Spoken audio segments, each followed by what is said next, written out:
उपलब्ध झालेलं आहे माहित नाहीये. त्यांनी शाई पुसायचा डायरेक्ट समोरासमोर ओपन मध्ये प्रयत्न केलेला आहे. मी त्या व्यक्तीला पकडत असताना काही बीजेपीचे कार्यकर्ते तिथं आमचं आहे म्हणून फोडवायला येत होते. त्या माणसाला मी पकडलेला असताना सदर प्रकरणाची व्हिडिओ माझ्या मोबाईल मध्ये आहे आणि तरी त्याची तक्रारही देत आहे. हे बघा सदर प्रकरणाची व्हिडिओ बघा, व्हिडिओ बघून घ्या तुम्ही.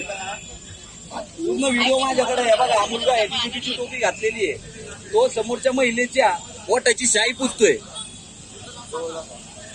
नाही ते काढतो.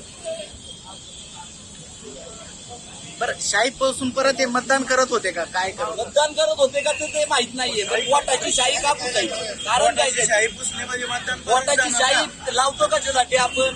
किती शाई 2-2, 3-3, 8-8 दिवस निघत नाही. बोगस प्रकार व्हावे नाही, मग हे केमिकल कशासाठी वापरायचे? आता तुम्ही तक्रार करणार आहे का? तक्रार नोंदवणार, निवडणूक आयोगाकडे नोंदवणार आणि पोलीस स्टेशनलाही नोंदवणार. दुसरी गोष्ट सर, तुम्ही पण पुणे महानगरपालिकेचेच आयकर म्हणून ते वकील आहे, याची दखल तुम्ही पण घेऊन तुम्ही पण त्याची कंप्लेंट केली पाहिजे. तुमच्या समोर हा प्रकार आलेला आहे, दुसऱ्याच्या कंप्लेंट नाही, तुम्ही स्वतः पण कंप्लेंट